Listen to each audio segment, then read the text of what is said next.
Hi, my name is Garen Wisner. I read Michael LeBouf's book, The Millionaire in You, around 2002. I've always been intrigued with the concepts of investing money and time, and his book helped crystallize a strategy in one simple statement. Let me read directly from the very beginning of his book on page 13. Believe it or not, I've discovered a single simple principle that will enable you to get a terrific return on your investment of time and money.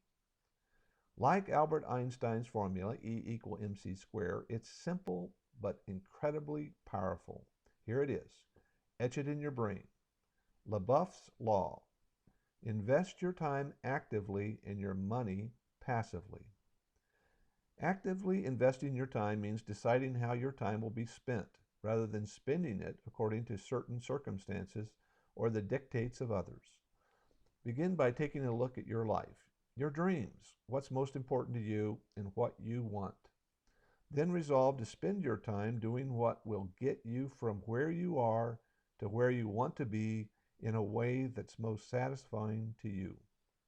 Just as a financial portfolio allocates dollars among various types of investments, such as stocks, bonds, and cash, you have to decide how to allocate your portfolio of time. A good time portfolio invests waking hours in four basic activities: learning, earning, living, and giving. I decided to take LeBouf's time buckets, learning, earning, living, and giving, and place them into four quadrants.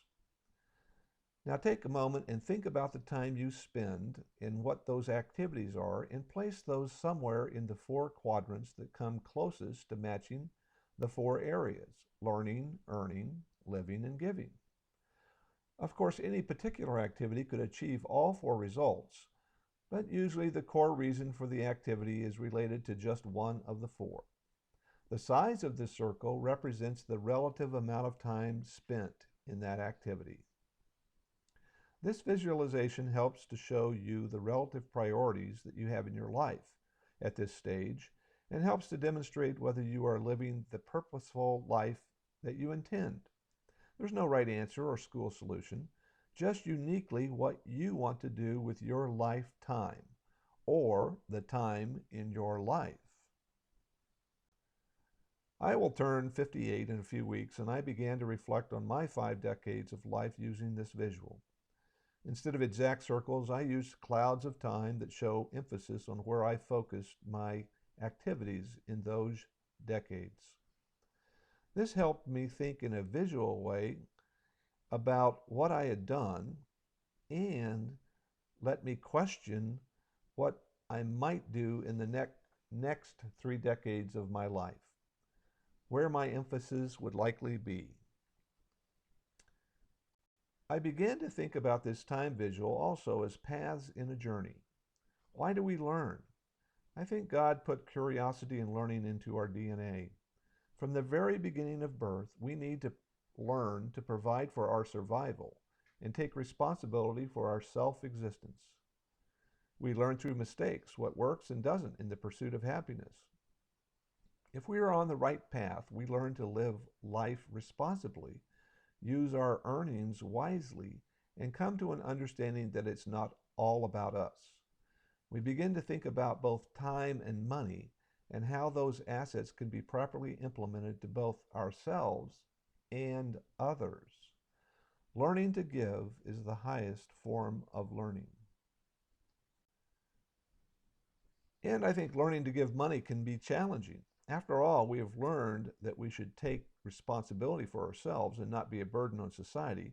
So everyone earns and saves to provide for their needs for as long as they live. We earn to provide for our longevity. But you can't take it all with you when you die. So you really have two paths: spend it to live, and some do very lavishly, or give it away, which could be to others, to your family members, or to the government. Whatever you decide is left over from your living account is a stewardship decision of who you will give it to and how they will use the funds in their four quadrants. That leads me to the age-old question of why is there life? What is the purpose of living? Only God knows the answer to that question, and your puzzle in life is to discover the unique answer to why you are here. And I think the answer lies in the infinite journey of living to learn continuously and living to give more than you take.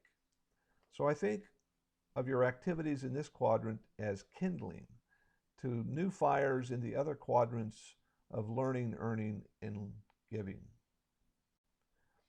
In my work in philanthropy, I've coined a term ROL, return on life. So your time allocation portfolio of learning, earning, living, and giving is really an investment in your return on life. Properly invested and implemented, it becomes an eternal life with God.